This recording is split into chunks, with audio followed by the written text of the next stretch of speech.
前世作为保镖的他，穿越到了眼前这位躺在床上又胖又丑的胖妞身上。胖妞叫苏媛，跟着母亲改嫁到了杨家。因继妹杨小丽生的白净又好看，对比之下，原主的母亲对苏媛越来越讨厌。2个月前，母亲拿了陆家的600块钱彩礼，给继妹杨小丽和军人陆万和定下婚约。不幸的是，军人陆万和在执行任务时伤了双腿，可能落下终身残疾。为了不给国家添麻烦，偷偷跑回了家。继妹杨小丽想退婚，可是贪心的杨家人不想把彩礼退回去，于是母亲江玉荣就逼苏媛替继妹杨小丽嫁给那个残疾的陆万和。苏媛死活不同意，一气之下喝可乐打了。再次醒来时，是准备嫁给陆万和的前一天，母亲正在骂骂咧咧地催促她：“你个死丫头，自己胖得跟头肥猪一样，能有人嫁就不错了，你居然还寻死！你知不知道这些年我因为你被人家戳了多少脊梁骨？别以为躺在床上装死就能躲过去，你要是不嫁，看我怎么收拾你！”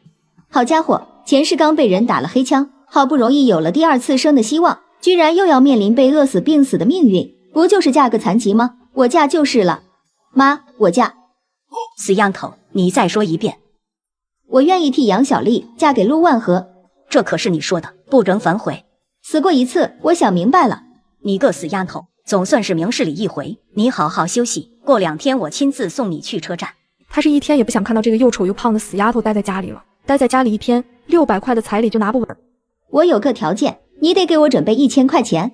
1000块钱？你个死妮子，你抢钱呀！1分没有。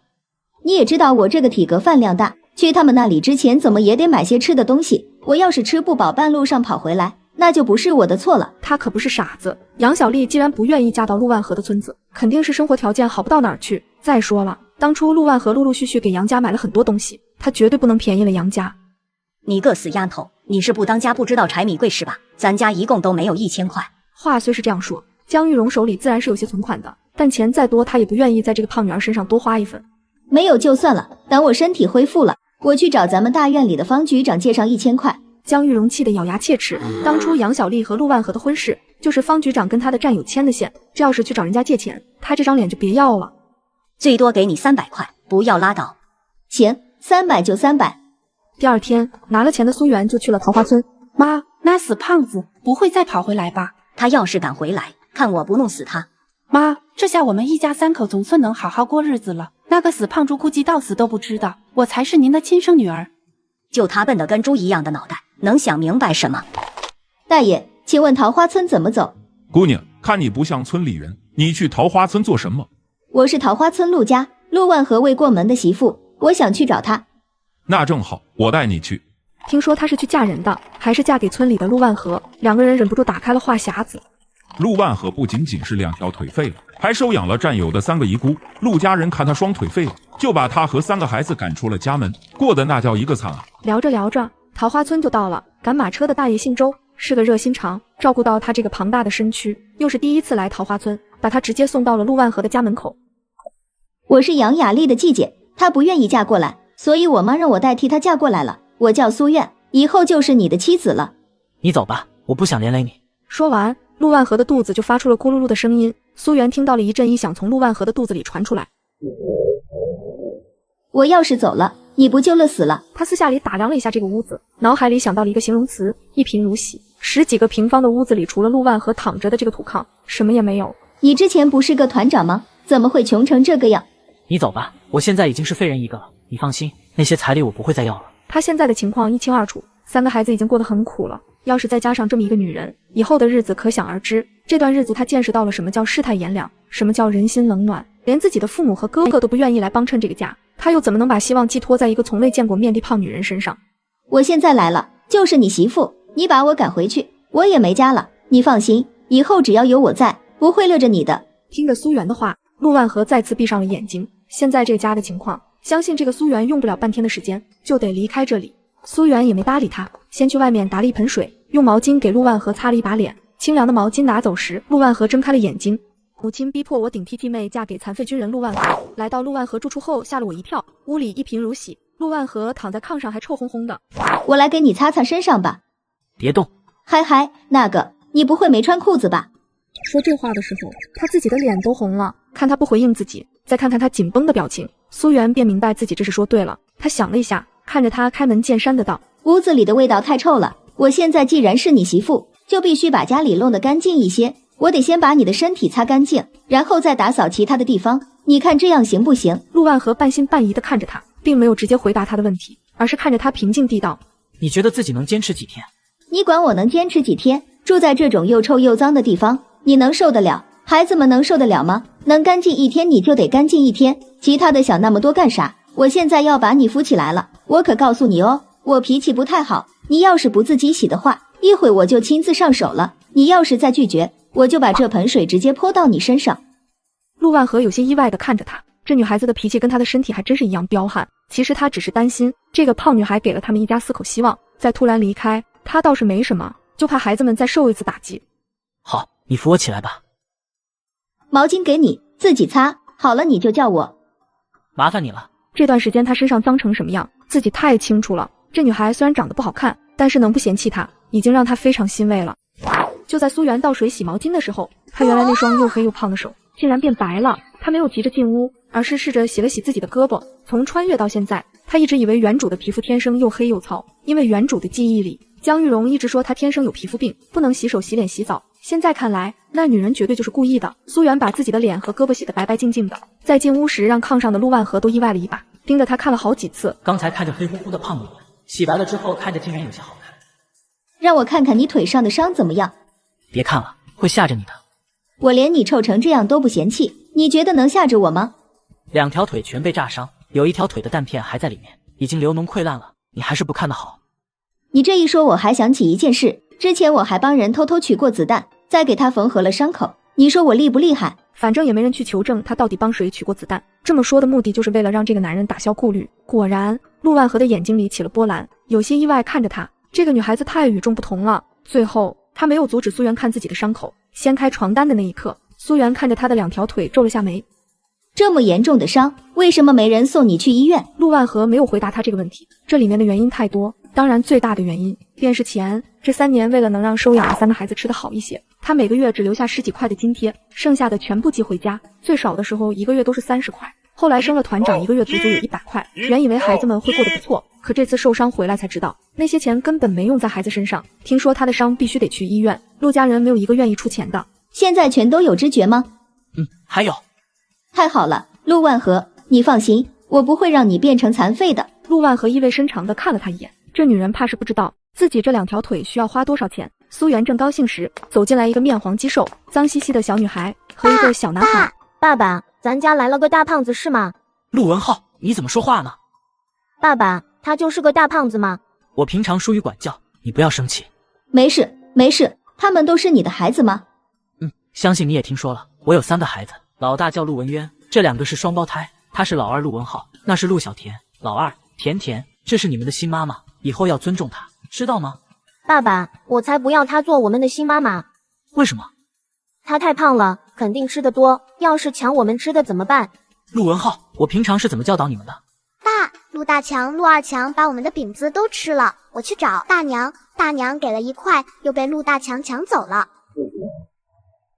这话听得苏媛心里五味杂陈，一家人唯一的午餐都被抢走了，堂堂一个团长，如果不是双腿变成了残废，何至于被人欺负到这种地步？苏媛没说话，转身从包袱里拿了4块大白兔奶糖，走到2个孩子面前。这是阿姨特意给你们买的，每人2块。陆文浩看到苏媛手里的大白兔奶糖时，眼睛都瞪圆了。他以前只在村子里看到过别人家的孩子吃过，扔掉的糖纸被他捡回来，细细的舔了好几遍。爸爸，我去叫我哥。甜甜，谢谢新妈妈。甜甜紧紧捏住手里的糖果，低下头没说话。甜甜的名字真好听，我姓苏，你叫我苏阿姨就好。甜甜饿了吗？饿，好饿，昨天晚上就吃了半块玉米饼子，今天早上没吃饭，中午也没吃。那我们先出去洗手，洗干净了阿姨给你拿吃的，好不好？一听说还有吃的，小姑娘听她的话点了点头。苏媛领着她出了门，就看到刚刚离开的陆文浩带着比他高半头的男孩子走回来，看来这就是陆占东的大儿子陆文渊了。你就是文渊吧？丈夫受伤没人管，她去找婆婆分家，没想到遇到硬茬子。你们2个把手和脸洗干净，我买了绿豆糕，洗不干净的没有分哦。说完，领着甜甜走进了屋子里，听到绿豆糕3个字，陆文浩哇的一声，哇！赶紧跑到水盆前洗脸洗手。陆文渊看了看屋子里，似乎还不敢相信这件事。哥哥，快洗呀，要不然你可没绿豆糕吃。进了屋子，苏媛给3兄妹分了绿豆糕，就坐下和陆万和聊天。有些事情他必须了解清楚。你当团长多长时间了？3年多了。1个月津贴多少钱？100多。100多。那你的钱呢？你在部队的时候，钱没有寄回家过吗？这3个孩子来的时候，每个月我留下10几块，剩下的都寄回来了。那些钱谁去取的？每次都是二哥去取。那你的腿受伤后，陆家有没有拿钱给你治疗过？这个问题让陆万和直接沉默了，他没有回答。苏媛瞬间明白了，1分钱没出，可真够狠的。那你们搬到这里住了多长时间了？2个多月了。2个多月，苏灿都佩服陆万和的生命力，这么严重的伤还能活到现在，属实是个奇迹了。不过他转瞬想到原文里的一个情节，在原主得了重病，死在桃花村头之后，没多久，陆万和好像就陷入了昏迷，之后感染而死。那就是说，他的腿伤必须马上治疗。文浩、文言，你们能不能带我去一趟大队部？我知道地方。苏媛，你要干什么？我们这么一大家子人，总不能天天等着别人送吧？可是家里连口锅都没有，我去想想办法。你说的对，周叔人不错，平常挺照顾我们的，你去了不要为难他。放心，我心里有数，甜甜在家里照顾好爸爸，一会阿姨回来给你们做好吃的。说完，苏媛带着2个孩子出了门。文言、文浩，你们爸爸之前赚的钱都被爷爷奶奶给扣下了，现在分家了也不给咱们分粮食，家里穷的连口锅都没有。你们想不想像别人家一样在自己家里吃饭？想。那一会我们去了爷爷奶奶家，你们得听我的，我保证以后在家里给你们做饭吃，全都吃得饱饱的，以后再也不用等着别人给咱们送饭吃了。你俩能做到吗？好，我告诉你们。苏媛压低声音跟2个孩子说了几句，2个小家伙听他的话，眨了眨眼睛，最后都点了点头。很快他们就来到了大队，意外碰到了今天赶马车烧自己脚的那位周大爷。寒暄之后才知道，原来周大爷是村支书周长廷。周叔，我也没什么别的要求，现在家里连做饭的锅都没有，就别说给陆万和治腿了，今天就麻烦您走一趟，帮我去老陆家做个见证，我想跟公公婆婆分家。分家这种事在农村很常见，陆家人的情况全村几乎没有不知道的。一听苏媛说是为了分家，周支书二话没说就点了头。万和媳妇，这事没得说，我帮你走这一趟。来之前万和就叮嘱我说，周叔对他和孩子很照顾，让我千万别为难您，等分完了家，我得好好来谢谢您。万和这孩子在部队里立了不少功，回村后受了这种待遇，我们这些人看着也难受。周支书带着苏媛去老陆家的路上，还特意又叫上了2个村干部，陆文渊和陆文浩这2个小家伙也没闲着，一路上只要是遇到人就说，还特意让他们家里人去看热闹。消息很快传到了老陆家，听说苏媛是带着人来分家的，可把老陆家的人给气坏了，尤其是陆老太太。一行人刚进院子，就看到她坐在院子中央的地上，开始嚎起丧来。这些年我把几个孩子拉扯大，我容易吗？这个新媳妇是来索我命的，陆万和这个不孝子就是个白眼狼。老嫂子，这是你3儿媳妇，人家来找你分家是天经地义的事情，我们这些人都是来当个见证的。你们这些天杀的，谁告诉你们她是我们家的儿媳妇了？你们今天来帮她分家也行，谁分家我就直接撞死在这里。苏媛看这个样子是碰上硬茬子了，可她也不是个吃素的，既然是硬茬子，那就只能来硬的了。她扫了一圈，看到了角落里放着的锄头，二话不说走过去，拿起锄头朝院子里的那口大水缸砸了下去。不想活了是吧？没关系，要死大家一块死。我还告诉你们，今天你们弄不死我，我下午就去县公安局告你们虐待军人，虐待军人家属，让公安同志来看看陆万和现在过的是什么生活。当了这么多年的兵，每个月都省吃俭用把自己的津贴寄回来，可是你们睁眼看看，这孩子脚上连双鞋子都没有，看看他们都饿成什么样了。你们这是杀人不见血呀！做人要学会感恩，别人帮了你，你要真心诚意的去感谢对方。这3个孩子太可怜了，从来到咱们桃花村哪里吃过一顿饱饭，做人不能太过分了，会遭天谴的。人家陆万和寄回来的那些津贴，孩子哪里得着1分了？早就该有人制止他们了。我看这老3家的，要是真去县公安局，老陆家还真的有人要去坐牢。陆老太太看着自己被砸碎的水缸，原本想嚎丧的，可是听着苏媛的指责，还要去县公安局告自己，顿时有些怕了。老嫂子，人家老3媳妇说的对，前几天我去开会，上面的人还说过，谁要是敢虐待军人和军人的家属，那可是要吃牢饭的。我们已经分过家了，还分什么分？你这个女人要是再多说一句嘴，信不信我今天撕烂你？好呀，那你就来撕烂我好了。你们大家今天正好给我当个见证，我叔可是县公安局的，今天他要打死我，等到我叔来的时候，你们记得给陆万和3个孩子证明一下，我死不死的没关系，如果我死了能把这个家给分了，也算是值了。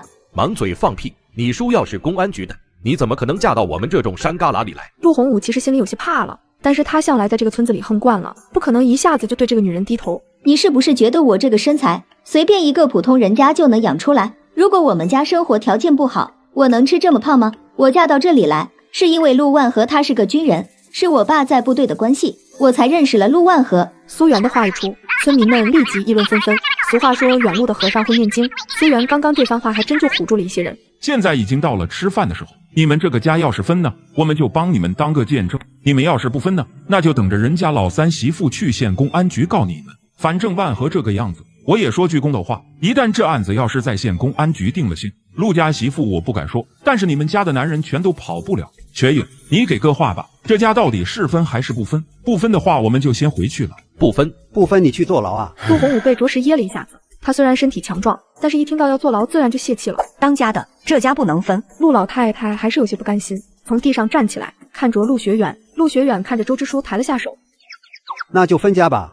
听着公公说的话，苏媛顿时在心里松了一口气。最后在村民的见证下，这个家总算是分好了。粮食一共分了20多斤，棉花分了2斤，铁锅1口，面缸1个，还有杂七杂八的东西，反正弄了一板车。苏媛，谢谢你。听儿子说苏媛去找陆家分家去了，还要回来一板车的东西。陆万和打心底里感激这个女人。你怎么总是跟我客气呢？咱们现在是一家人，你老是谢来谢去的，是不把我当媳妇吗？文渊，你先去附近捡点柴火，回来我给你们做好吃的。小家伙不善言辞，点了点头。你先忍一忍，我去一趟周叔家，得好好谢谢他们。好的，不急。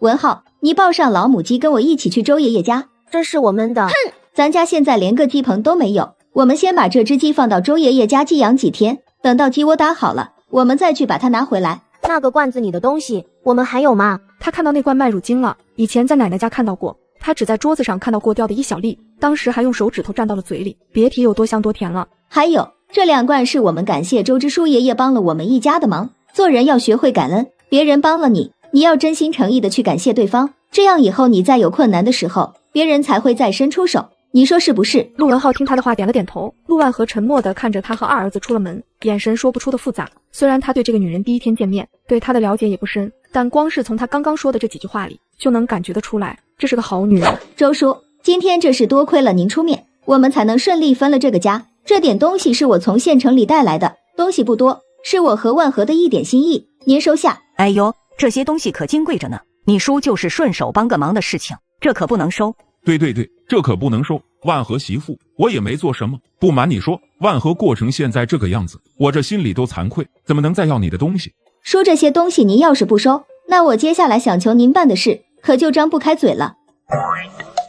行，这些东西叔收下了。万和媳妇，你有什么事尽管说，只要是我能帮上的，我一定帮。是这样的，万和的腿必须得赶紧送到医院治疗，我准备今天下午麻烦周叔跑一趟，用你的驴车把万和送到县城去。还有，您看今天刚分了家，我们那个房子就1间，今天我想跟您开个口，划个宅基地，等万和回来后，我准备盖几间房子，家里这么多人，总不能一直挤在一间屋里。侄媳妇，这是没问题，你看上咱们村哪块地方，叔就划给你。还有这只鸡，想请大娘帮我养着，等我从县城医院回来后再来领，下的鸡蛋大娘就自己留着吃。婶子顺手的事，放心吧，肯定给你照顾得好好的。行叔，婶子，我得回去给他们做饭吃，孩子们今天早上就没吃，全都饿着肚子呢。侄媳妇，我们也不留你了，这样你跟我去后面菜园里摘点菜拿着。陆万和，我是这么打算的，刚才去老支书那里的时候，我已经跟他打过招呼了，我准备用他的马车把你送到县医院去，你现在的腿伤不能再耽搁了，晚上青山兄弟来帮忙看家，3个孩子你不用担心，周婶说你住院的这几天孩子先去他们那里吃饭。我这腿要是去医院，肯定要花不少钱。钱的问题你不用担心，你的腿恢复了，那才是天大的事。陆万和张了张嘴，有些话到了嘴边说不出来，他想跟眼前的女人说谢谢，可又觉得这2个字太轻了。还有，我跟老支书说了一下宅基地的事，他说我们现在住的这个地方就不错，会给我们划出6间房子宅基地，院子也不会小，我原定计划是先盖个4间，不过具体还要等你从医院回来咱们再好好盘算一下，你看怎么样？这原本不应该是你操心的事。我现在是这个家里的一份子，我当然得操心了，在你重新站起来之前，我就是这个家里的一家之主了。盖房子的事，等我从医院回来再说吧。好，家里我都安排好了，等一下周叔过来，我们就去医院。这是老二周东升，今晚他来照看3个孩子，青山跟我们一起去，好有个帮手。叔太麻烦你们一家子了。嫂子，你再这么客气那就见外了。现在万和哥这个样子我都觉得惭愧。之前那个陆洪武在村子里横行霸道，谁都不敢管万和哥，这多亏是你来了，要不然万和哥这2条腿是真的废了。出发之前，苏媛把周青山拉到一边，低声叮嘱了他几句。嫂子，你就请好吧。哟，青山这是去哪儿呀？送我万和哥去县医院，嫂子医院里有认识的人，给万和哥把腿治一下。那敢亲好，万和真是个有福气的人，娶了个好媳妇。谁说不是呢？嫂子可不是一般人，人家县里有人，说话办事都比咱们容易。不过这几天家里就剩下3个孩子了，大家多帮忙照看一下，别让有些人在这种时候钻了空子，到时候要是因为什么事闹到县公安局去，丢的可是咱们桃花村的脸。万和，你尽管放心去治腿，孩子们的事不用担心，只要我们这些人在，晚上谁要是敢去找孩子闹事，咱们桃花村的人保证不饶他。那就麻烦大家了。路上遇到了好几群这样的村民，周青山每次都会多说几句。今天毕竟跟老陆家闹得不快，万一等他们走了，陆洪武趁着天黑找3个孩子的麻烦，一个周东生守在那里根本不是对手。这都是苏媛刚才交代周青山的，其实苏媛还真没算错。娘，我刚得到消息，陆万和那个新来的胖媳妇居然带着他去了县医院，他们家不只是陆东生守着，还有许多自发组织的村民。看来今晚是不能去抢东西了。这个死胖子，我看他就是故意来跟老陆家对着干的。老三媳妇做得对，老三早该送医院了。老大，你是个猪脑子呀！老三在炕上躺了多长时间了？那伤口你也不是没看到过，2条腿那都烂成啥样了？部队里都不来个人看看，因为什么？还不就是因为老三的腿已经废了，没指望了。你还真以为那个胖女人是来救老三的？还不就是想从她身上再刮点东西出来？你们可别忘了，老三现在可还领着国家的津贴呢。娘，那可是您亲儿子，这样做不地道。陆红军是陆家出了名的老实人，有些话他忍不住想说出来。我看你这猪脑子是进食了是不是？怎么做的不地道了？老三的腿废了，他的钱我们不守好了，难道还要给那3个要债的花？你可别忘了，他们跟我们老陆家可是没有任何关系，天天吃我们的喝我们的。老三傻乎乎的让人骗，我们老陆家可不能当傻子。就是大哥，那个死胖子今天才来了半天就跑来分我们的家，就算是真分了东西，最后要是老三死了，那个苏胖子回了县城，分的东西最后不还是落到了那3个要债鬼的身上？他们是我们老陆家的人吗？你什么时候大方到愿意替别人养孩子了？而且一养就养3个，三弟肯定死不了。行了，就你那个榆木疙瘩脑袋，能想明白什么？干好你的活得了。娘听说今天中午那个苏胖子生火做饭的时候，香味都飘出2里的去了。咱家省吃俭用的，便宜那个女人和3个要债的赔钱货，这事可不能就这么算了。哎呦，我这胸口呀，真是闷得厉害。老大家的，老二家的，反正我不管你们怎么做，必须得想办法把他给我从桃花村赶出去。娘，她嫁都嫁过来了，咱们不能把她赶出去。再说个屁！你赶紧给我闭嘴吧！4六不通的玩意儿，你说你到底向着谁？洪武，明天你去县城找找老四，你俩好好合计合计。娘，你说的对，咱家老四在县城上学，上次回来还跟我说认识县长的公子呢。明天你去县城的时候，把老三这个季度的津贴取出来。那个死胖子这么折腾我们老陆家，说什么也不能让他把这钱给取了。娘，你放心吧，我保证把钱给弄回来。哎呦，侄媳妇，你这样可把大爷给丢死了。你们做家属的也太粗心了，怎么现在才送过来？医生，是我的疏忽，请问我丈夫的腿怎么样？这2条腿伤得太厉害，再不做手术腿就会废了。不过这2条腿的手术费可是不低呀，你们家属是怎么打算的？全都做，必须让我丈夫的腿好起来。听他这么说，医生拿单子递给他，并没有说话。苏媛接过来一看，原本是手术费的单子，上面显示是196块钱。这么多钱？近200块的手术费虽然多了些，但他的伤跟别人不一样。可如果不做手术，他这2条腿是彻底保不住了。时间紧迫，你可以找家里人想办法借一借，而且后面他还要住院，200是不够的。医生看着他一句话也不说，脸上的表情更凝重了。这样吧，你跟我来一趟我的办公室。爹，刚才我听医生说，万和哥这腿要是做手术，得花快200块，后面还要住院，200都打不住。周大爷一听直接傻眼了，他们家别说是200块，就是50块都拿不出来。1小时后，周青山见苏媛还没回来，越等着心越慌。他去1楼的大厅里找了好几圈，都没找到苏媛的身影。青山，人找到了没有？这可咋办？老三媳妇不会真拿钱跑了吧？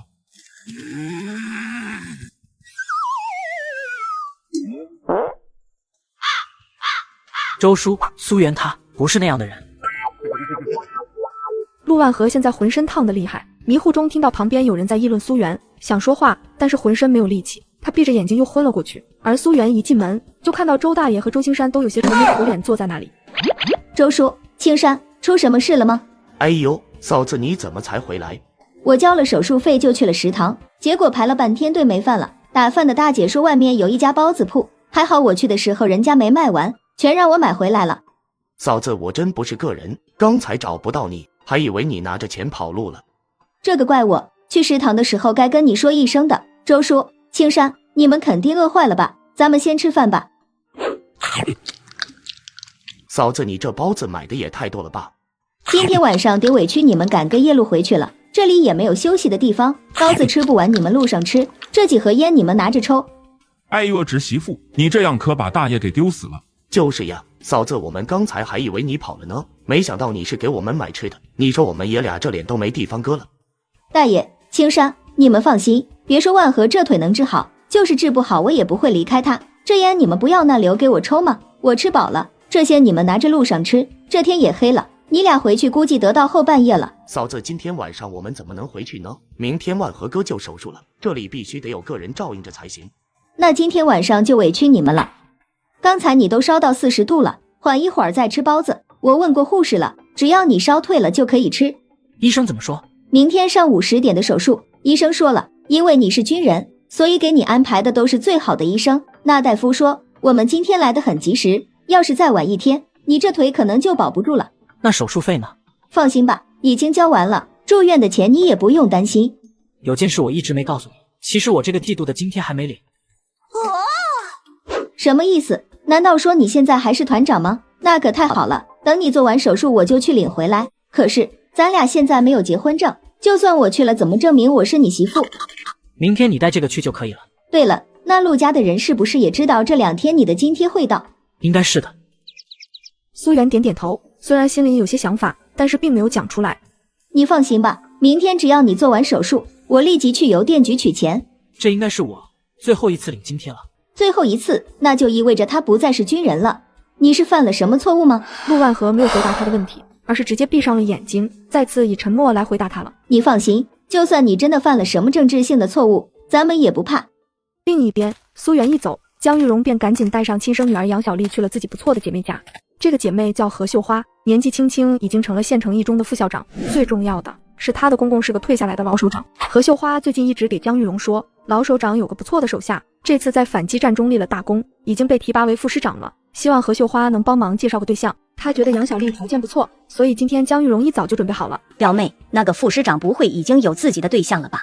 你把心放到肚子里吧，那个副师长几个月前我可是见过的，那时候老首长就跟他提过，他说全权委托给我公公做决定了，所以只要我公公看上了，这婚事100%是没跑的。哎呦，那可真是太好了，表妹，这事要是成了，我一辈子都记着你的好，你可就是我们家小丽的恩人了。这话不就说远了吗？一家人不说两家话，你说是不是？对，表妹，那我们到时候等你电话。因为长得丑，被母亲嫌弃，逼迫我顶替继妹嫁给残废军人。父母以为能和继妹过上好日子，没想到残废军人是他们梦寐以求的金龟婿。哎呦，老杨，女儿如果嫁给那个副师长，那以后你是不是也可以调到省城了？那是当然，你们等着吧，等咱们小丽成了副师长夫人，我以后说不定也能慢慢升到市长、省长的位置。哎呦，这是想想就让人觉得有奔头呀！他现在只是个科长，如果女儿成了副师长夫人，再攀上老首长这条线，那他的身份瞬间就拔高了好几个等级。哎呦，老杨，那咱们的小丽真跟这个副师长成了，那县长见了你是不是都得敬着你？那是自然，咱女儿成了副师长夫人，这些话都不需要说了。爸妈，你们放心，只要我嫁过去，以后咱家就全都跟着飞黄腾达了。哎呦，那我们可就沾我宝贝女儿的光喽。江玉荣开心的满脸都乐开了花，把苏媛送到桃花村这件事，真是越想越觉得自己做的太对了。表妹，你怎么来了？不会是那个副师长有消息了吧？谁说不是呢？表姐，我跟你说，我一看咱们小丽就是个有福气的孩子。哎呦，那可太好了，到底是怎么回事？刚刚部队上那边来电话了，说是那个副师长这段时间回老家了，不过他立功的时候负了重伤，被送到了咱们县医院。你们也知道，这炸伤可不是小问题，所以医院就上报了县武装部。结果这一查不要紧，竟然就是那个副市长，你们说巧不巧？哎呦，这可真是富贵来了，挡都挡不住呀！那我们什么时候去看看他？医院那边给他安排了明天上午10点的手术，所以我们早点去，这样早饭就别吃了，咱们在医院碰面。小丽明天早点起，好好打扮一下，等到人家做完手术，你就在那里陪床照顾。你呀，真不是一般的有福气。你们想想，这陪床照顾人一段时间，感情不就出来了吗？以后人家得念着小丽一辈子的好。表妹，不管怎么说，你都是我们家的大恩人，小丽一辈子都念着你的好。看看你，一家人不是不说两家话吗？那我就先回去了。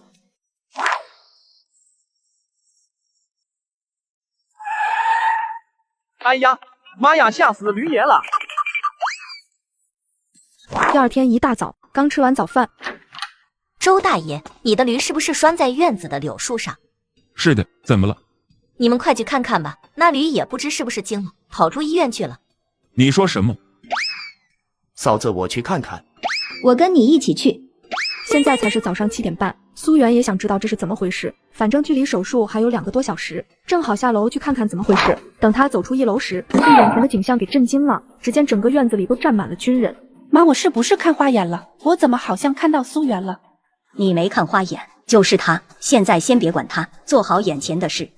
现在他们最重要的就是赶紧在肖老首长和那位副市长面前好好表现。说实话，从他们今天到了军区大院，坐上车的那一刻开始，心情激动的就难以言表。他跟在肖老首长身后进了医院。哎呦，老首长，您怎么亲自来了？万和可是我一手看中的好苗子，现在军区的人找他都快找疯了。要不是你这次及时报告，我还不知道他受了这么严重的伤。他现在情况怎么样了？知道我们来吗？门还关着，我还没告诉他，知道您亲自过来了，特意想给他个惊喜。这个臭小子在战场上受了这么重的伤，居然一个人偷偷跑回了这里。我听说如果不是送来的及时，他那2条腿就废了。谁说不是呢？院长看到是炸伤，赶紧上报情况，我们才知道他竟然回到家2个多月了。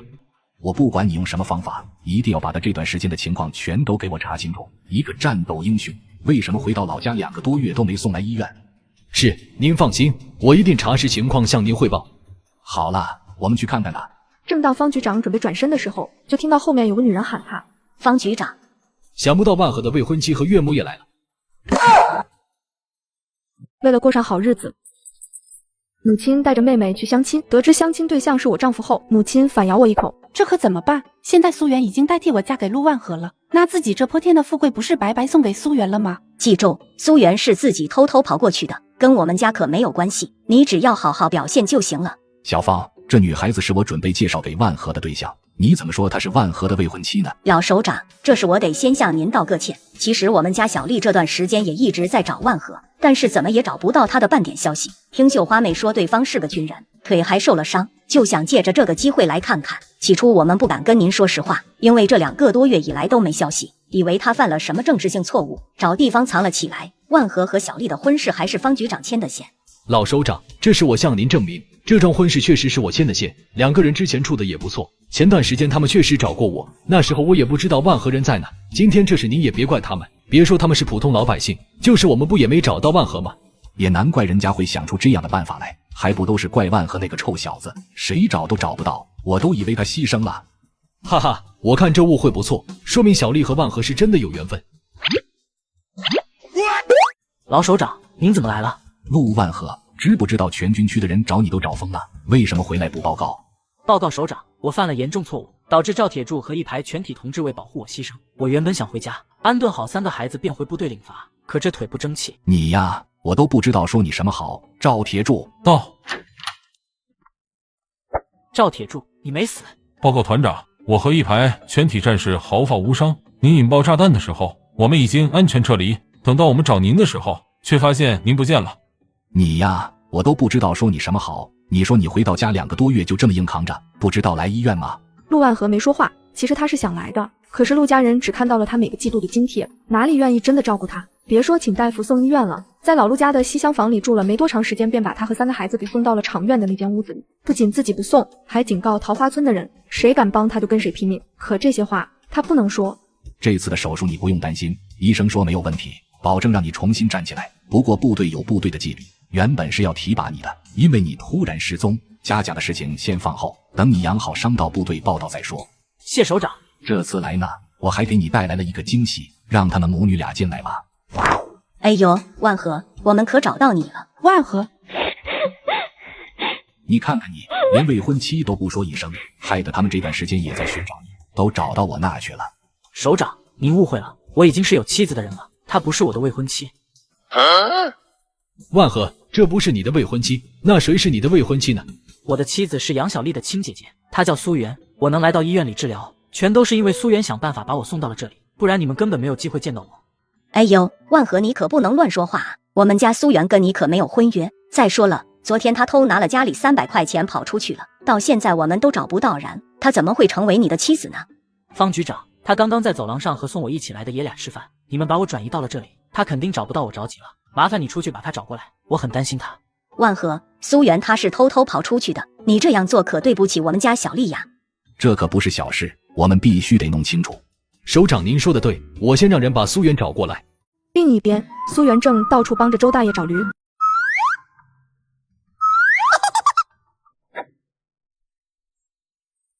同志，我想问个事情。请问你有什么事？我大爷的驴原本拴在那棵大柳树下面，你们这么多人一来，驴受惊跑了，你们说怎么办吧？同志，您先别着急，请跟我来。我能不着急吗？那驴可是人家的命根子。院子里确实有一头驴，我们的战士看到驴受到了惊吓，特意牵去了后院。您跟我去看看，是不是您丢的那头驴？苏媛听得眼睛一亮，赶紧冲远处的周青山招了下手，爷俩跟着一起去了后院。是我的驴，是我们家的驴。没丢真好，青山，我得赶紧回去了。你万和哥这么长时间看不到我们，肯定会担心的。嫂子，我跟你一起上去。还偷了家里300块钱去找妹夫，母亲知道后去报警，警察不但不管，还支持女孩跟妹夫在一起。好呀，你个苏媛，家里翻天覆地的找你，竟然拿着钱跑去找你妹夫了，还骗他说你要替小丽嫁给他。你说我怎么生了你这么个忘恩负义的女儿？姐，你怎么能这样？我平常好吃的全都给你留着，你怎么能打着我的名义去桃花村呢？我知道你因为胖一向自卑，但是你也不能报复在我头上呀。杨小丽边说边哭得泪如雨下，不知道的还以为苏媛对她做了什么伤天害理的事呢。我说，你俩这是给我唱的哪一出呢？你还好意思问我们？你自己偷了家里的300块钱，跑到桃花村告诉自己的妹夫，说你妹妹小丽不想嫁给他了，让你代替她嫁过去。今天要不是跟着方局长过来，我们还不知道你编了这么大的谎言。苏媛来了，这什么时候变得这么白了？不过确实是苏媛啊。方局长，陆万和呢？在病房里，你先不用着急见他，我有几个问题想问你。是不是你也觉得我是偷了家里的钱跑到桃花村去了？方局长，您看看，这种时候了他还嘴硬。嫂子，你也别着急，这事我们一定会调查清楚的。方局长，那这是不用调查了。为什么？这还用说吗？你俩的交情肯定比我的要深，他说什么就是什么。离开之前您让我见见陆万和就行，大家好聚好散。苏媛，你确定要这么做吗？那你跟我来吧。方局长，他都已经承认错误了，您怎么还带他过去呢？他要是胡说八道，你是觉得我这个局长是花钱买来的吗？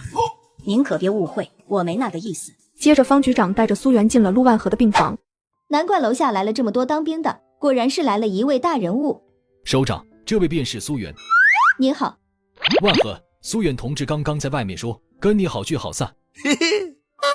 为什么？你这话问的真有意思。你说为什么？你是腿伤了，又不是眼瞎了。杨小丽长啥样，我长啥样，你自己看不出来吗？傻瓜都知道你肯定选外面那个。住院的钱原本就是老陆家分家得到的，你也不欠我的。现在看到你有人照顾，我也就放心了。苏媛，你不觉得自己太过分了吗？我怎么过分了？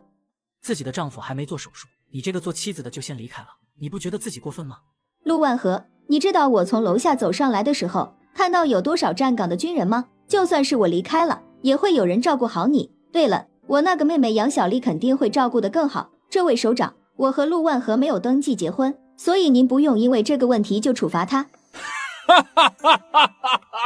你这位女同志的性格倒挺像个女军人，干脆利落，一点也不拖泥带水。你真的是我以前认识的杨科长家的那个苏媛吗？如假包换。好了，该说的我都说完了，我走了。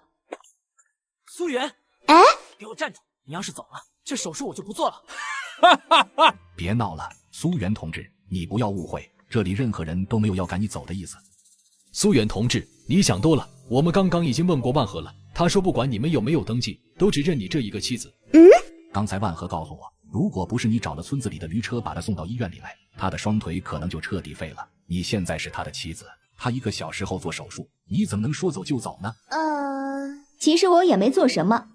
小苏呀，万和我就交给你了，部队那边给他半年的假期养伤。不过他这次犯了错误，等到半年后还会处罚他。既然是夫妻，以后就要跟他同甘共苦。行了，既然这人找到了，我就放心了。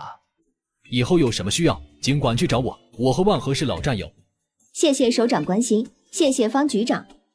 好了，你现在最重要的任务就是照顾好他，不用在乎这些礼节。我可跟你说，外面的杨小丽比我漂亮，比我温柔，你把我留下来以后肯定会后悔的。杨小丽再漂亮，也没有你好看。陆团长，这种话说出来你自己信吗？刚才那位首长说你犯了错误，犯了什么错了？在战场上不告而别。那不是临阵脱逃吗？是要被枪毙的。你怕了吗？你们那位首长从头到尾都在笑，你要是真犯了那种天大的错，他肯定不会来的。坏了，早知道这样，我应该让他们送我去邮电局的。你的津贴要是被陆家人取走了，可怎么办？男人刚认识女人不到2天，不但把自己所有家当都给了她，还让她自由支配，却不料家里人在背后打她的主意。你看看你的包袱里是不是多了一样东西？这是怎么回事？部队之前一直找不到我，这个季度的津贴并没有寄回来。今天肖首长来看我，专门带来了这笔钱。太好了，可是也不至于有这么多钱呀，2180块，这可是一笔超级巨款了。这里面有200块是首长和方局长给我们的结婚红包，还有昨天你交的手术费。因为我要在家里休养半年，所以剩下的是医疗补助和生活补助。你把这么多钱全都给我保管，也不怕我卷钱跑了吗？不怕。要是再有点粮票就好了。你再找找，包里应该有。这还全国通用呀？粮票是按照我休假半年来发的，1个月45斤，6个月的时间就是270斤，不过一共给了300斤的粮票。太好了，这下我们买东西不用犯难了。对了，周大爷和青山还在外面，我出去跟他们说一声。大爷，这里怎么回事？这是我的命根子，要是再跑了咋整？嫂子，万和哥怎么样了？好着呢，走，我带你们进去看看。万和，这次你大爷我可开眼了，这医院里突然来了这么多人，我们怎么都没想到人家是来看你的。我这活了一辈子都没见过这么大的官呢。10点很快便到了，医生和护士把陆万和送进了手术室。因为肖老首长的到来，这台手术院方别提有多重视，派的全都是最好的医生。另一边，江玉荣和杨小丽一回到家，杨小丽就气得趴在桌子上哭起来。妈，我可怎么办？那个死胖子把我的荣华富贵全都抢走了，我才是未来的市长夫人。早知道这样，当初就不该把他给赶到桃花村去的。谁能想到他竟然会走这种狗屎运？不过小丽，我们也不是没有机会。陆万和都承认那个死胖子是他的妻子了，我们还怎么有机会？他俩还没办证，陆万和今天要做手术，接下来他肯定是要养伤的。等吃完午饭，我就托人去医院那边打听一下，看看他要几天出院。可我要是去医院里找他，被方局长知道了怎么办？我先去打听一下再说。陆万和总得回家吧，到时候我们就找到他家里去。现在我们就咬死是苏媛自己偷钱取代你嫁了陆万和，我相信总会有办法的。妈，那你可得好好打听。不过我现在得赶紧去找一趟你秀花姨，跟她好好说一下今天的情况，别让她误会了我们，要不然这事情到后面可就不好办了。何秀花临时去县教育局开了个会，所以医院里后面发生的事她并不知道。真是没想到会发生这样的事，那你之前怎么不告诉我？小丽和陆万和原本就是一对。找不到他的人呀，肖老首长都找不到的人，秀花妹，你说我们去哪儿找？你说的也对，他是在战场上失踪的，原本以为他是牺牲了，谁也没想到他竟然一个人回了桃花村。不过有件事很奇怪。什么事？既然这么多人都找不到陆万和，那你们家苏媛是怎么知道他在桃花村的？他还能怎么知道？肯定是误打误撞的呗。他偷了我那么多钱，以他那个体格，在县城里是不可能待得住的。我只要稍微一打听就能知道他在哪儿。可如果他要是去了桃花村，我还怎么找他呢？何秀花沉默了几秒，总觉得有点想不通，但是以苏媛那个性格，似乎又说得通。看他不说话，江玉荣赶紧又继续道：其实他原本的打算是想在那里白吃白住一段时间，然后再想办法去省城的。只是没想到到了村子里，陆团长非要让他送自己来医院，他没办法，只能送过来了。谁能想到陆团长会相信了他的话？哎，我们家小丽怎么命就这么苦呢？好端端的一桩婚事，被他那个姐姐给搅成了现在这个样子。其实我也不是偏心，但是我们家苏月那个样子你也是知道的，她那个形象要是成了师长夫人，那不是丢部队的脸吗？她现在敢投我300块钱，以后就敢投3000块钱，到时候害的还是陆团长，连你们家首长都得跟着丢这个脸。你说的有道理，这样的女孩子确实不适合做师长夫人。玉蓉姐，你放心，回去我就跟我公公好好说一说，可不能让品德这么败坏的人成为师长夫人。这事就拜托你了。放心吧。为了能比苏媛提前拿到陆万和的津贴，陆洪武一大早便骑着自行车赶去了县城邮电局。这个月没有汇款单，以前也有过这种事，汇款单会晚2天到吧？听了工作人员的话，陆洪武离开邮电局便去县城一中找自己家弟弟陆庆生去了。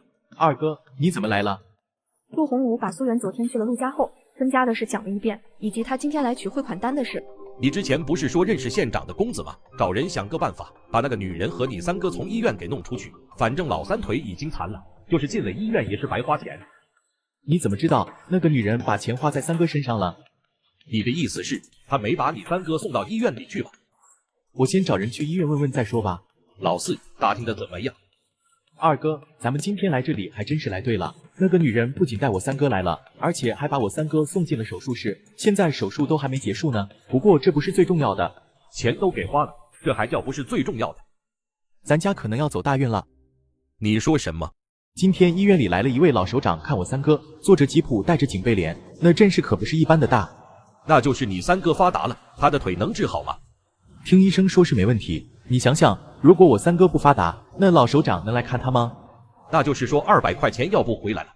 我三哥要是发达了，别说200块钱，就是2000块钱他也得给咱娘花。再说了，那个苏媛胖成那个样子，三哥的腿一旦恢复了，怎么可能看上他？到时候根本不用咱们自己动手，他就得灰溜溜滚出陆家。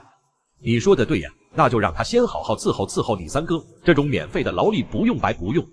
对，不管怎么说，咱们跟三哥是打断骨头连着筋的，所以这事你暂时不用操心了。这几天医院这边我盯着，你先回村吧。3小时后，陆万和的手术做完了。嫂子，首长特意让我留下来帮你照顾陆团长。那太好了，谢谢你铁柱。现在有人帮忙，苏媛自然不能让周大爷和周青山一直陪在这里。爷俩走的时候，苏媛送他们到了楼下，各拿出了20块钱给他们。周大爷和周青山说什么也不要。周叔，青山，其实我是想让你们帮我个忙。侄媳妇，你说吧，什么能？你们也知道我们家那3个孩子穿的都是破衣烂衫的，我想拜托周叔，明天能不能麻烦您再跑一趟，把他们兄妹3人送到医院里来，一来让他们看看陆万和，二来我想带他们买点衣服鞋子啥的。都是乡里乡亲的，帮这点忙就是说一声的事，哪里能收钱呢？周叔，我可不是只让您帮这点忙，您和青山兄弟先听我说完。嫂子，你说吧。我们家的情况你们也知道，一家5口人就一间屋子，而且顶棚都漏了，根本住不了人。现在趁着陆万和在这里住院，我想快点把新房子盖起来。我一个人不可能把这事弄起来，反正从盖房子到结束，我就得指望你们2位了。这钱你们要是不收，我可找不到别人帮忙了。你说这个我就明白了，行，这钱我和青山全都收下了。嫂子，这个你放心，保证没问题。咱们不仅要盖得快，还要盖得结实。今天回去我就赶紧去订石头。这50先当定金，回头差的数你告诉我就行。嫂子，你放心吧，石头的事情包在我身上，那这钱我就先收下了。爷俩离开的时候，全都是高高兴兴的。要知道这个年代，一个学徒工的工资也才20多块钱，不过那也是得有工作的才能拿到，农民平常哪有工资可拿？苏媛这一出手，就是一个学徒工快半个月的工资，谁能不高兴？把爷俩送走，苏媛便回了病房。三嫂，你这是叫我吗？看来您应该就是我的三嫂了。我叫陆庆生，陆万和是我的三哥，亲的。你是陆万和的亲弟弟？是的，我一直在县城里读高中，暑假过完就是高3了。现在大家都比较努力，所以暑假我也没回家。刚才陪我同学来这里包手，听说了我三哥的事，我寻思会不会是假的，所以过来确认一下。原来如此，那你们到底兄弟几个呀？还有个姐姐和妹妹，兄妹6个人。好家伙，这陆老太太可真够能生的。你三哥刚刚做完手术，估计要过几个小时才能醒过来。那能让我看看他吗？你跟我来吧。你三哥在桃花村2个多月都没送医院，这事你知不知道？这个我还真不知道，因为我一直没回去，家里人也没告诉我。这件事他是知道的，因为陆万和回桃花村的这2个月里，他回去过一次，只是那次到家的时候已经是晚上了，第2天一大早便走了，村里根本就没人见到他的影子。陆万和回去后的状况他也全清楚，听说给他治腿要花很多钱，他当时还提醒过二哥陆洪武，如果部队上不管陆万和，陆家也就别管了。三嫂，我之前不知道三哥的情况，现在既然知道了，我必须得留下来伺候他。反正现在是暑假，学校里也不上课，你有什么要做的事情，直接告诉我就行。那倒不用，现在有赵排长在这里，很多事情都更方便一些，你回去好好学习就行。要是考上大学，那可比什么都好。这么几天的时间，耽误不了我多少功课。你现在让我回去，我也学不进去，我就在走廊上等着好了。什么时候三哥醒过来，你叫我。陆庆生出去后，苏元把赵铁柱叫到窗边，低声说了几句话。赵铁柱点点头，接着走出了病房。陆庆生同学，我要问你几个问题。您说。是这样的，陆万和虽然曾经是我的上级，但他这次在边境战场上临阵逃脱，犯了非常严重的错误。我们首长听说他跑回了老家，勃然大怒。除我之外，医院外围也安排了警力。既然你是陆万和的亲弟弟，接下来我们希望你能配合我们的任务。当然，如果你敢协助他逃脱，那就是严重的包庇罪。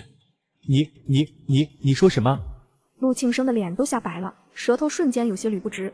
我想我说的话已经很明白了。等他出院的那一天，也是我们带他离开的时候。之前我们的人去过桃花村，但是你的家人把他给藏起来了，他们已经犯了严重的错误。如果接下来半个月你每天都来，每天都必须找我报备，你几点来这里，几点离开，跟陆万和说了什么话，都要及时告诉我。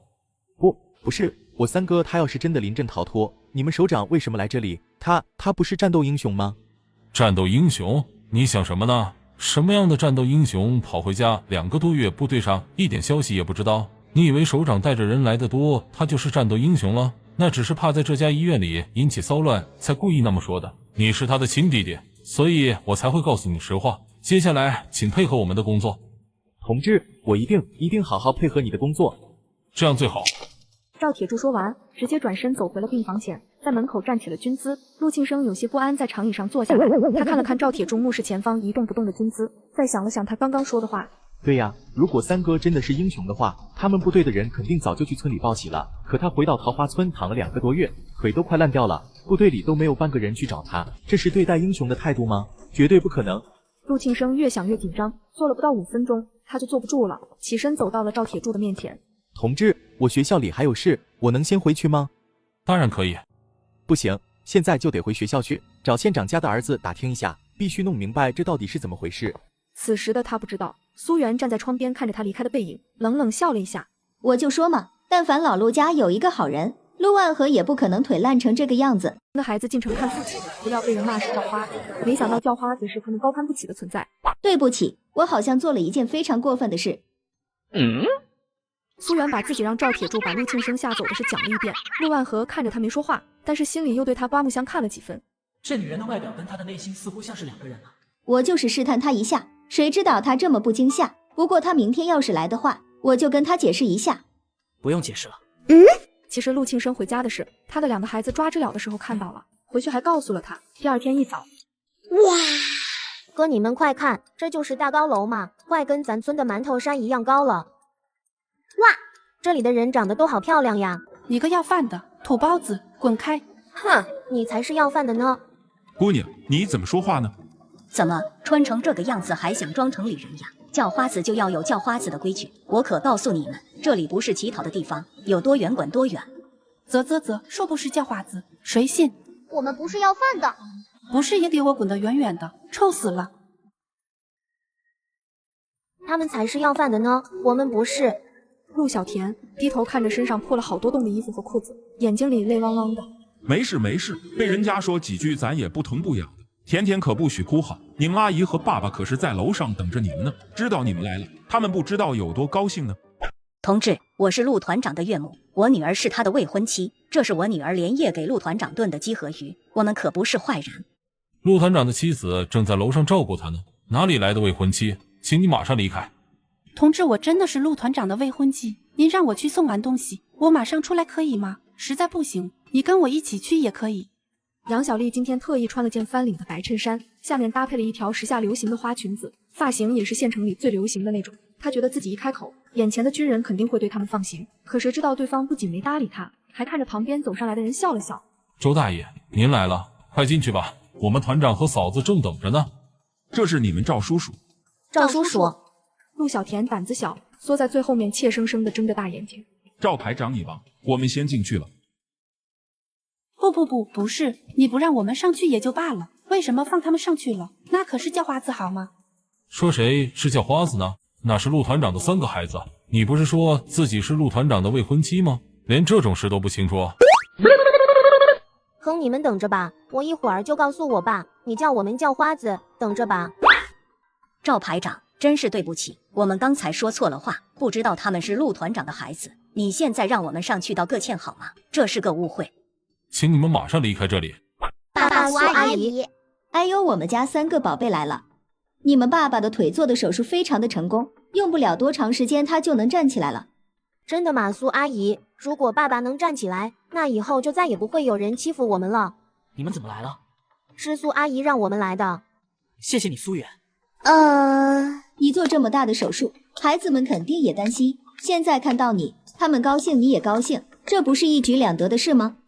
陆万和点点头，伸手摸了摸靠在病床边女儿的头，3个孩子都开心的咧着小嘴，不用说也看得出来，他们很高兴。周大爷，你和他们吃早饭了吗？吃了，这3个孩子急着要来见你们，带了几块饼子在路上啃着就来。那你们肯定没吃饱。周大爷，这是我今天早上给你们打的，现在吃正好。哇，又是白面馒头，昨天周爷爷给我们吃过，那味道太好吃了。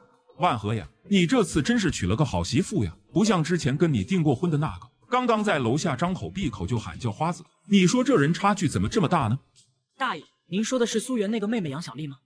对，就是昨天你手术时跟着老首长来的那母女俩。你俩不知道，我刚刚带着3个孩子到后院拴牲口的时候，他们娘俩去停自行车，这3个孩子估计就多看了那个杨什么丽几眼，就被他追着骂。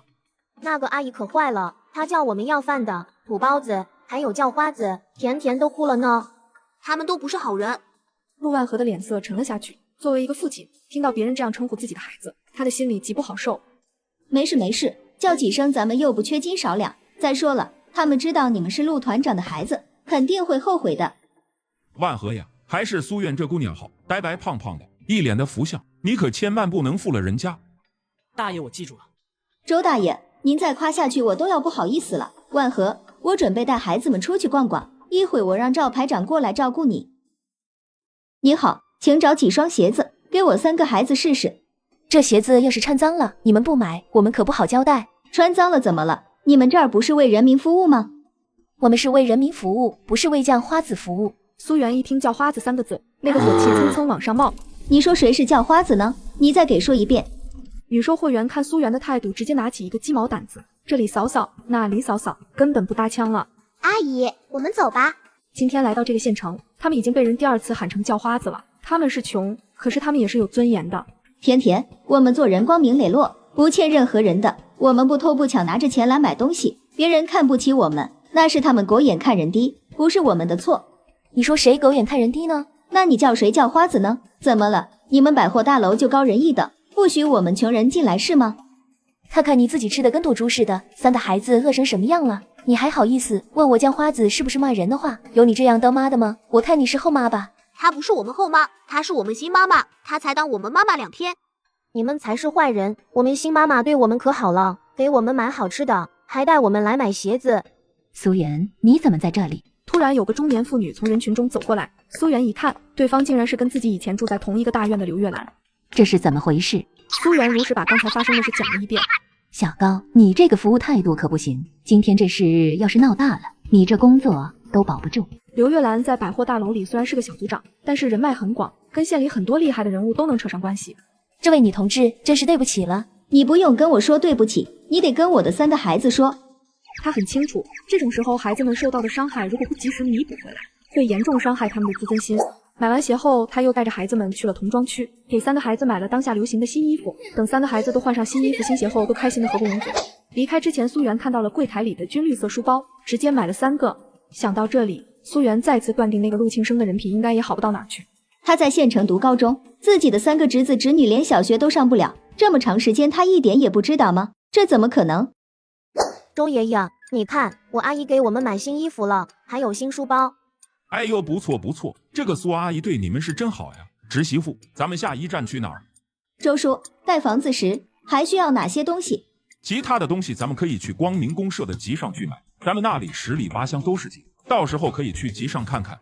行，那我听您的，咱们回医院吧。三嫂，你怎么才回来？你在这里干什么？还不是因为那个当兵的，他居然骗我说我3哥是临阵逃脱，结果我去找人打听了，根本就不是。这样啊？不是，三嫂，你带我也一起进去吧。苏媛扭头看他一眼，觉得不是一般的讽刺。这个我可帮不了你，我只是家属，但是一切行动那也得听指挥，你可别让我犯错误。说完，苏媛继续往里走，陆庆生也跟着一起。可是到了门口，便被2个战士直接给拦住了。陆庆生虽然生气，但也没办法，他郁闷地看着3个孩子。陆文渊，你怎么穿成这样？四叔，你都没认出我们来吗？那你这个叔叔觉得他们应该穿成什么样？陆庆生的嘴角抽了抽，看他带着3个孩子离开，脸色阴沉的转身离开了。既然三哥是英雄，那他手里肯定有不少钱，而这些钱全都到了苏院的手上。可恶，原本这些钱应该是我的才对，那女人却花在了那3个小兔崽子的身上，今天全都穿上了崭新的衣服。3个外来户凭什么花我们陆家的钱？爸，你看我的衣服好不好看？看我的新鞋，还有书包。爸爸，我的连衣裙好看吗？好看，真好看。陆万和笑着点头。最让他意外的是，他们身上挎着军绿色书包。苏媛竟然连这个也想到了。你带他们去买衣服了？是的，还买了一些家里需要的东西。一会儿我准备带孩子回桃花村，这里有赵排长，我留在这里也起不了太大的作用。宅基地的事周叔那边已经弄好了，我拜托了周叔和青山兄弟，他们会帮咱们把房子盖起来，最快1个月吧。准备先盖4间房，家里孩子多，现在根本没有住的地方，咱们家盖房子，所以我必须得回去。回家后注意一点，陆家那边可能会找你的麻烦。放心吧，我心里有数。再说了，咱家不还有2个男子汉吗？他们会保护我的。爸，我们保护苏阿姨。我们家老大老二长大了。还有我。我们家甜甜也长大了。等暑假结束，我准备把他们全都送去上学。文渊都10岁了，早就该上学了。这2个小的也到了上学的年纪。好，全听你的。这傻逼的，你现在规划的事情全都是我之前想做的，又怎么会不支持呢？医院的事情你不用担心，我现在感觉很好。好，那我们就先回去了。文渊，你带弟弟妹妹先出去，我跟苏阿姨说几句话。你想跟我说啥？我会尽量早回去的。不用，你早点回去，咱家也没有住的地方。我觉得你最好能在这里住到房子盖起来，家里的事你不用担心。我先回去了。我会想你的。就我这个体格，你想我？你别逗我了，闲了我走了。三嫂，你跟我3哥说了吗？我现在是不是可以去见他了？当初他烂腿的时候也没见你这么积极，他好不容易做完手术，你最好别刺激他。之前我3哥烂腿我不知道，不是，我可是我3哥的亲弟弟，我怎么就刺激他了？你问我，我怎么知道？你们这是要回桃花村吗？我跟你很熟吗？我凭什么告诉你？陆庆生被噎了一下，但是现在有求于苏媛，不能跟他翻脸。抬头看了看楼上，又看了看苏媛和3个孩子，纠结了一下，还是跟着他们先下了楼。反正陆万和跑不了，他得去看看苏媛他们要去哪儿。那个女人回桃花村了，说不定我就有机会见到3哥了。解放军战士，您就通融一下，让我们见一下陆团长好吗？这位美女真漂亮，要是能认识认识就好了。不过她怎么会认识3哥的呢？陆庆生，你可以进去了。好嘞。你们好，里面那是我3哥，我是他亲弟弟陆庆生。是吗？那你快去吧。小丽，我觉得我们的机会来了。妈，您说的是这个陆庆生吗？对呀，你看我们来这里一直没见过这个人，他刚刚对我们的态度不错，说明他可能不知道之前的事情。如果我们能好好利用他，说不定你就能重新嫁给陆万和了。妈，您说的对，那我们在下面等着他。3哥，我可见到你了，你怎么样了？手术做的还好吗？这么关心我？3哥，你说这么大的事，我竟然不知道，你不会怪我吧？我的腿受伤你不知道，3个孩子饿成那样你也不知道是吧？你几年没回家了？3哥你也知道，咱家我说了不算。是吗？你说了不算，但是钱都花到你身上了。三哥，我看到那个挺胖的女人了，她说是我三嫂，真的假的？你什么时候结婚了？我怎么不知道？不知道很正常，陆家的事情你不是一向都不知道吗？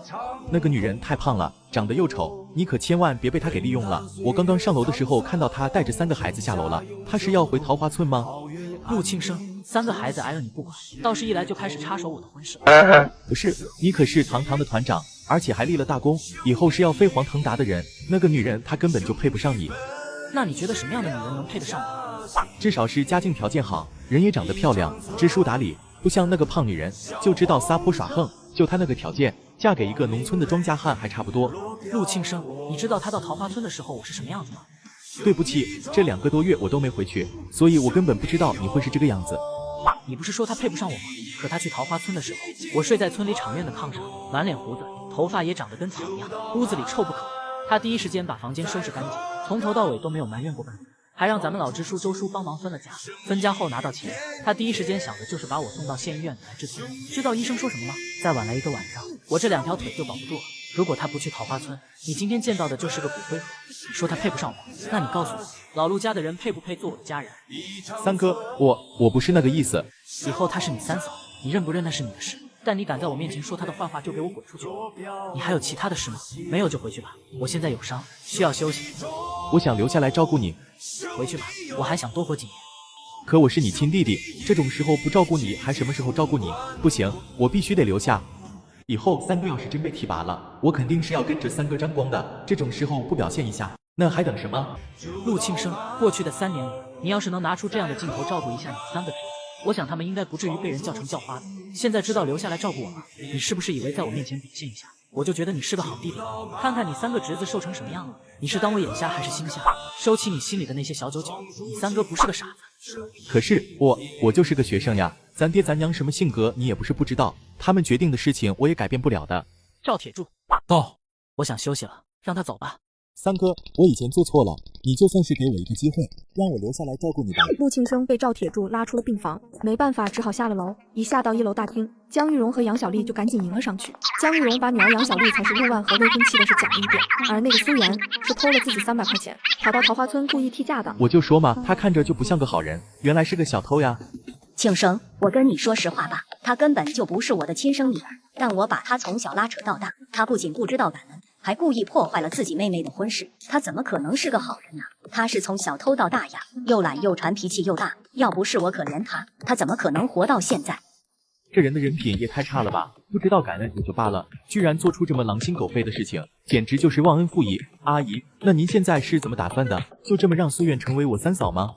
那怎么可能？她现在那个死样子，如果真成了你三嫂，以后她要是随军去军队，到时候部队上的人一看，陆团长的妻子就长这个样子，而且还好吃懒做，最主要的是还是个小偷，你说这丢的是谁的脸？是不是部队上的？还有你们老陆家的？可他现在带着孩子已经回桃花村了，你们再想看到他，可就有些困难了。什么？回桃花村了？妈，这可怎么办？他要是回到村里宣传他是陆团长的媳妇，我以后还怎么嫁过去呀？你先别着急，你可是方局长牵线，是陆团长名正言顺的未婚妻，现在被忘恩负义的苏媛抢了而已。我们只要把事实讲清楚，事情肯定会明了的。其实我倒是有个办法。妹妹为了抢给丈夫，竟联合母亲和小叔子背后使坏。其实我倒是有个办法。什么办法？既然你是我三哥的未婚妻，那就直接住到我们家去好了。在我们老家，只有得到父母的同意，那才能真正进我们的家门。我父母现在根本就不承认他，我三哥也不可能为了他非要做个不孝子吧。我们家小丽从小在县城里长大，哪里去过农村呀？再说了，她现在去也是孤立无援的。我现在正好是暑假，可以回去帮1个多月的忙，我觉得1个多月的时间足够了。再说又不是让小丽姐一直生活在桃花村。当然了，你们可以考虑一下，要是觉得我这个想法不好，可以再想别的。妈，你觉得我去桃花村怎么样？你想不想去？按说这段时间我得先跟陆万和接触一下才是最好的，要不你先问问秀华阿姨那边还有没有戏，还有方局长那里，如果实在不行的话，我就去桃花村。我的女儿长大了，行，那妈就先去找你秀花姨，还有方局长他们。要是陆万和这里实在是不行，你再去桃花村，反正现在都是父母之命，媒妁之言，陆万和他再厉害，也得听他父母的。好，我学校的地址是巴拉巴拉巴拉，你们有什么事就过去找我，那我就先走了。看他们母女俩的穿着生活条件就不差，自己这次要是帮了杨小丽的忙，那以后他肯定会把自己这个小叔子当成恩人一样对待。三哥以后再被提拔成副师长，再到师长，只要有杨小丽在旁边帮自己说好话，三哥肯定会帮自己安排好以后的路。一回到桃花村，苏媛都有些惊呆了，院子里所有的荒草全都给铲除得一干二净。不仅如此，那间屋子东面已经开始打地基了。青山兄弟，这也太快了吧！咱们桃花村最不缺的就是人了。当天晚上喊了一声，大家就都来了。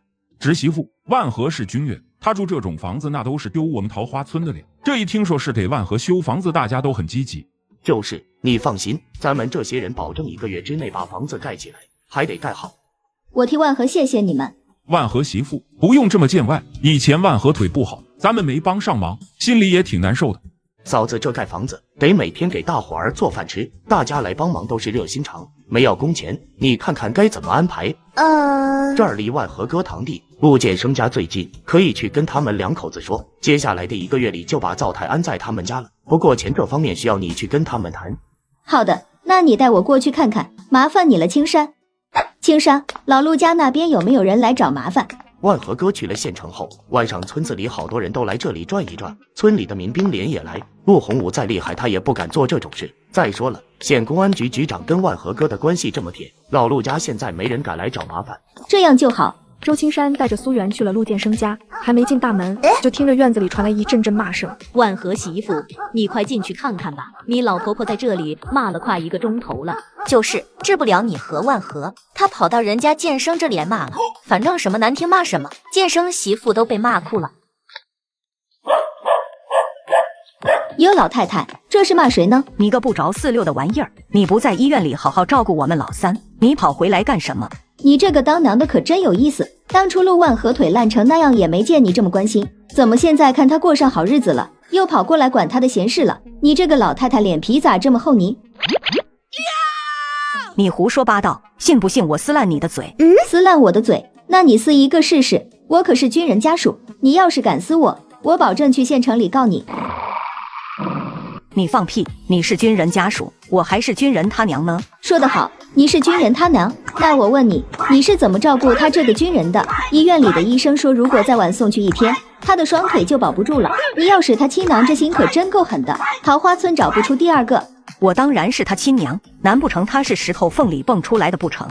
亲娘看着自己的儿子腿烂成那样不管不问，明知道这里是自己儿子盖房子做饭的地方，跑到这里来捣乱，这是亲娘吗？我看是仇家还差不多。四周围观的村民们也跟着交头接耳，七嘴八舌。陆老太太在村里的名声一向不太好，尤其是今天跑来这样找麻烦，实在让人看不过去。老太太一看都向着苏媛，不管3七21，破口大骂起来。看这个样子，想跟她好好讲道理是不可能了。可这饭还等着吃呢，没办法，最后决定把做饭的场地就挪到自己的院子里去。虽说简陋了一些，但这样下来倒是更方便了。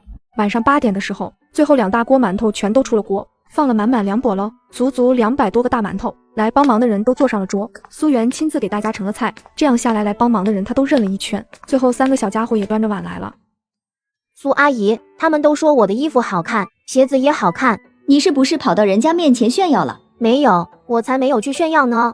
你跟刘虎说你买新衣服了，我就跟他说了1遍，不算数。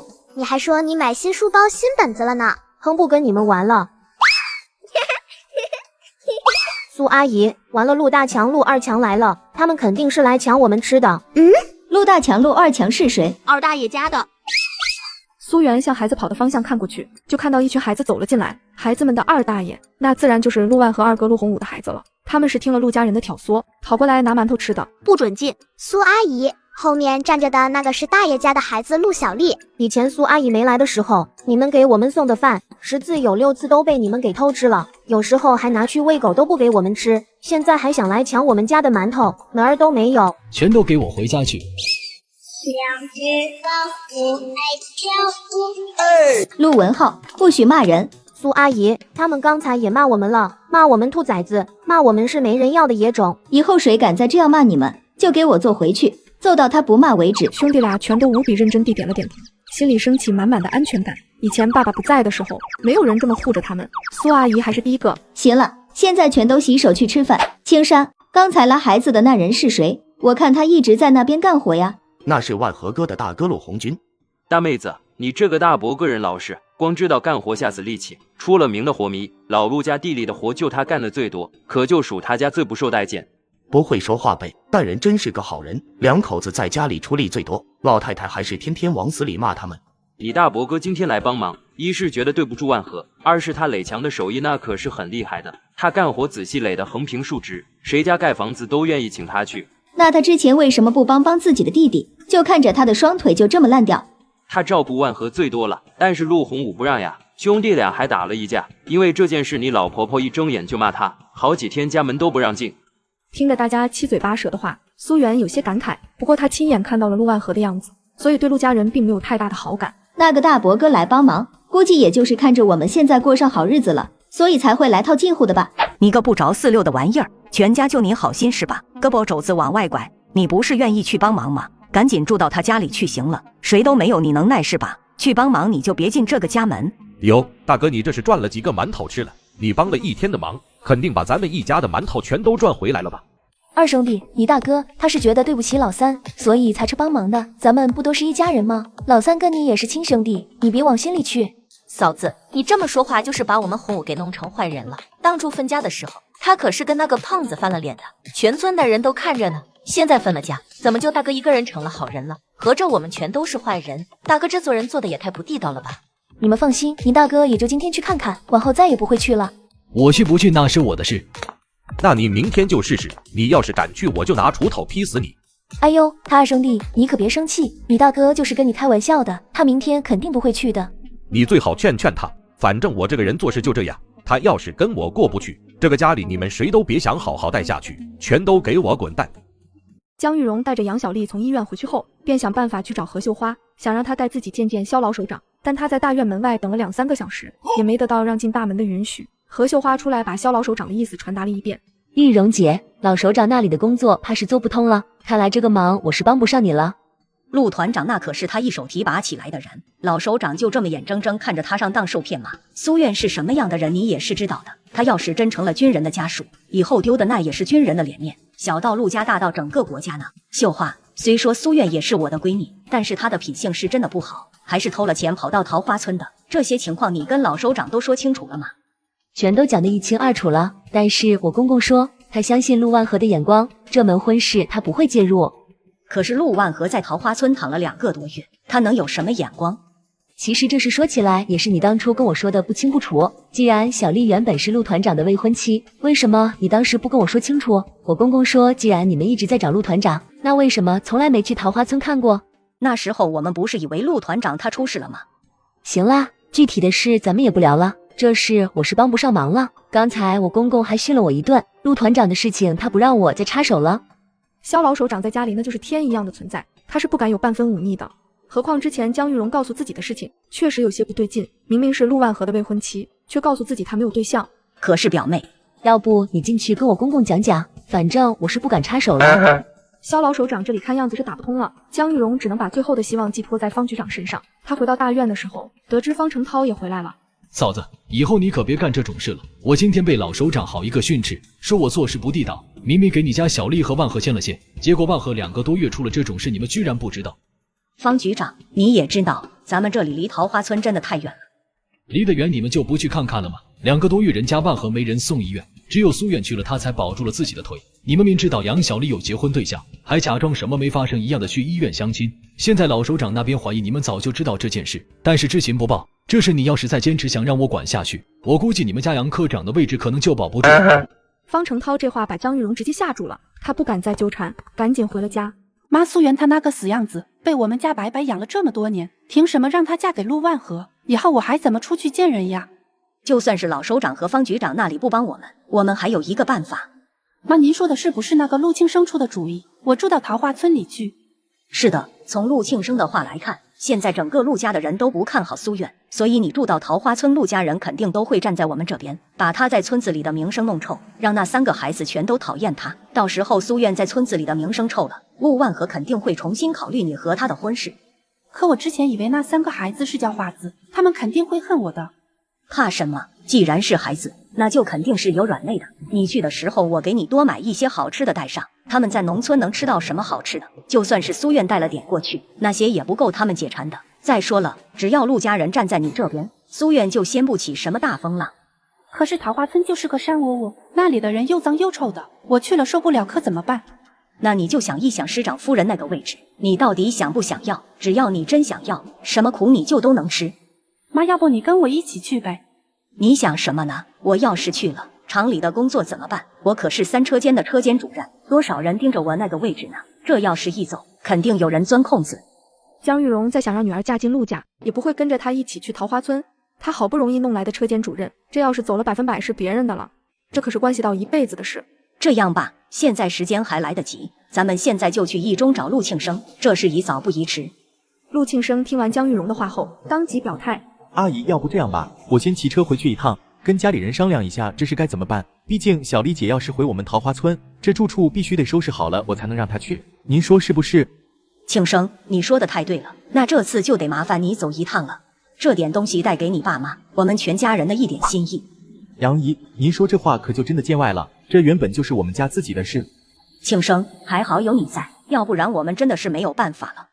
您就放心吧，只要有我和家里人在，苏院用不了多久就得原形毕露。那可太好了。陆庆生带上东西，很快骑上自行车回了老家。小丽，你要去桃花村，我们得赶紧准备好东西才行。回去吧。今天晚上这顿饭，村里很多人都争着帮忙站岗，所以苏媛根本不用担心晚上被人偷家的事，早早就睡去了。3个孩子第一次跟苏媛睡在一个炕上，倒也没觉得拘束。哥他打呼噜了，那是累的。你说他在咱家会待多长时间？他嫌弃咱们不？我觉得不嫌弃，他给咱们买这么多东西呢。他牵我手了呢，肯定不嫌弃咱。哥，你说他真会送咱去上学吗？我觉得会。可他这么胖，要是把咱家吃穷了怎么办？没事，我们长大了赚钱就吃不穷了。哥，那我们什么时候长大？快了。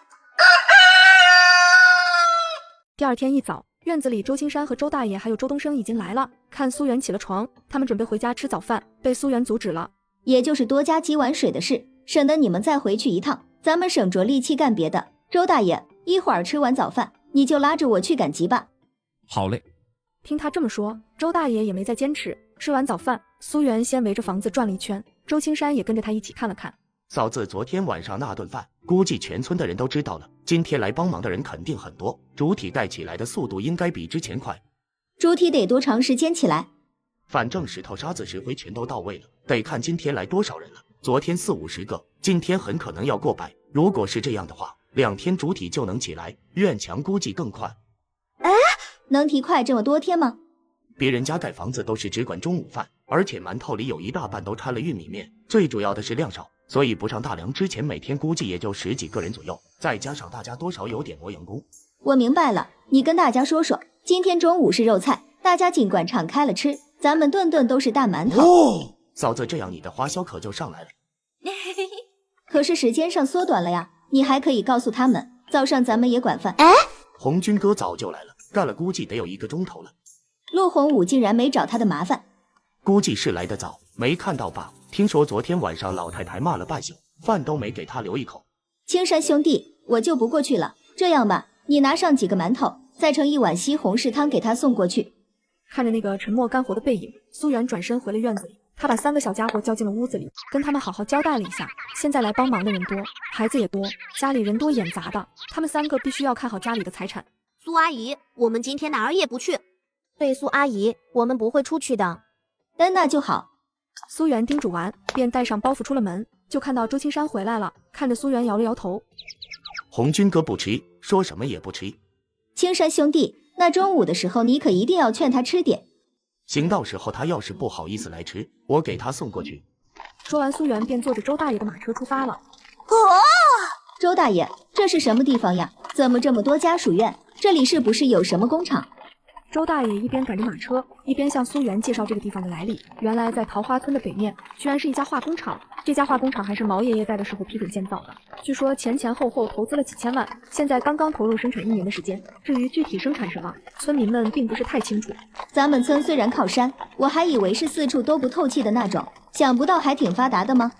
听青山说，家属院里什么都有，就连医生都是省城请来，医术高明，医疗设备也很齐全。当时陆家的人为什么不把陆万和送到这里来呢？老陆家的人拿万和的津贴时拿得爽，花的时候想抠个子儿出来都困难。那天分家，你能从老太太手里要出那么多钱来，真是不容易啊！这是搁到别人身上，别说200，2块钱都得费好多口舌。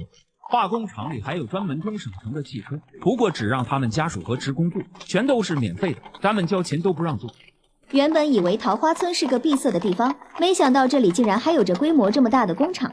苏媛的脑子快速的旋转，突然间像是闻到了金钱的味道。福村是10里8乡最大的集市，苏媛这次来主要是奔着青菜和猪肉来的，再看看有没有自己想买的东西，开开眼界。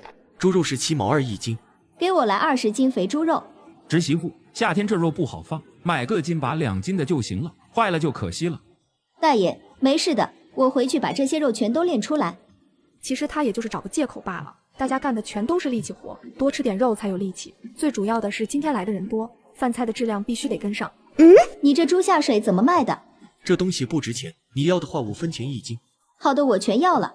除了猪大肠，苏媛直接把其他的猪下水全都买了，足足有40多斤，解决了肉的问题。又去了粮油店，直接买了5袋面粉。接下来便是蔬菜鸡蛋，锅碗瓢盆了，装了满满一车，两人才离开集市。回到村里，大娘李淑兰突然把苏媛拉到一边道：侄媳妇，老陆家出事了。